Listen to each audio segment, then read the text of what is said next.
ফজরের সুন্নত পড়া বিবির দিকে তাকাইবেন, যদি ঘরে পড়েন কার দিকে তাকাবেন?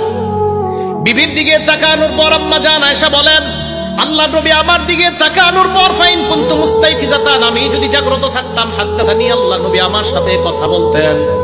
তাহলে মনে রাখবেন, ফজরের সুন্নত পড়ার পর বিবির দিকে তাকানোর পর যদি দেখেন বিবি জাগ্রত, কথা বলবেন, এই নিয়তে কথা বলবেন আমার নবী তার বিবির সাথে কথা বলতেন, আমিও বিবির সাথে কথা বললাম, আল্লাহ নবীর সুন্নত আদায় হয়ে যায়।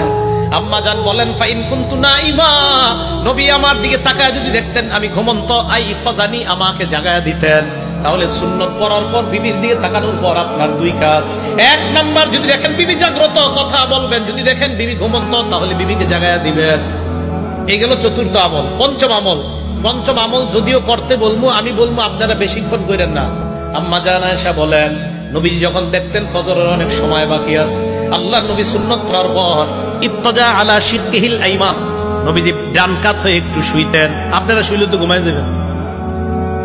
ফজরের সুন্নত পড়ার পর হযরত বেলাল ডাকার আগ পর্যন্ত নবীজি একটু ডান কাত হয়ে শুইতেন, আপনারা তো ঘুমাই যাবেন।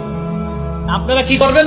পুরোটা করা দরকার নাই, একটু ডান কাত হয়ে শুয়ে আবার উঠে যাবেন। কেন? আমার নবীজি করছে তাই করলাম। সুবহানাল্লাহ, নবীজি করছেন তাই আমি একটু নবীর সুন্নত পালন করলাম। কি বলেন? ইনশাআল্লাহ করা যায় না? যদি ঘরে করেন আর কি, আল্লাহ তৌফিক দান করেন। এটা যারা তাহাজ্জুদ পড়ে তারা কিন্তু এই আমলগুলা করে নিয়মিত।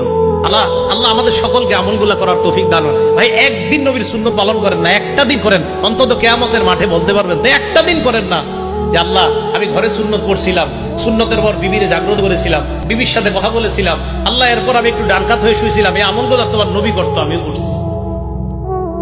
এই গেল ফজরের ব্যাপারে আলোচনা, ফজরের নামাজ এবং 5 ওয়াক্ত নামাজের ব্যাপারে আলোচনা। এখন আরেকটা কথা বলবো নামাজের ব্যাপারে, সে বলবো জামাতে নামাজ আদায় করা। কিভাবে নামাজ আদায় করা? জামাতে। বুখারী শরীফের 645 নম্বর হাদিস, ক্বালা রাসূলুল্লাহ সাল্লাল্লাহু আলাইহি ওয়াসাল্লাম, আল্লাহ নবী বলেন, সালাতুর রাজুলি ফিল জামাআ তাবদুলু সালাতাল ফাজরি বি27 দারাজা।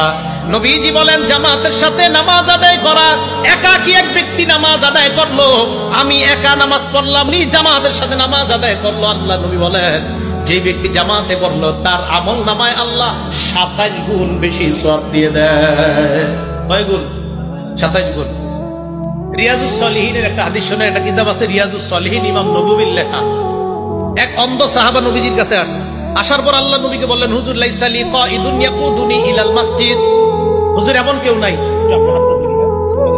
এইভাবে হাতে ধরে মসজিদে নিবে, এমন কেউ নাই। নবীজি বললেন, তুমি কি বলতে চাও? হুজুর আমি অন্ধ। তো অন্ধ হয়েছে তো কি হয়েছে?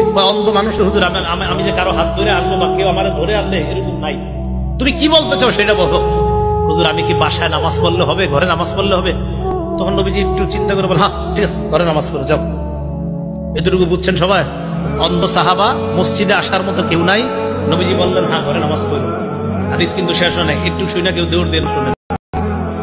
ফালাম্মা ওয়াল্লাহ, অন্ধ সাহাবা যখন বাড়ির দিকে রওনা করছে, দাআহু, নবীজি ডাকছে, শোনো শোনো শোনো, হাল তাসমাউন নিদা, তুমি কি বাসায় যখন থাকো আযানের আওয়াজ শোনো? জি হুজুর, আযান তো শুনি। নবীজি বললেন, ফাজিব, তাহলে নামাজে আসো। তাহলে কোথায় আসো? এখানে আপনারা যে কজন অন্ধ আছেন, তাহলে কি বোঝা যায়? অন্ধ সাহাবাকে প্রথমে বললেন বাসায় নামাজ পড়ো, আযান শুনুনি? কয় জি হুজুর শুনি। মসজিদে আসো।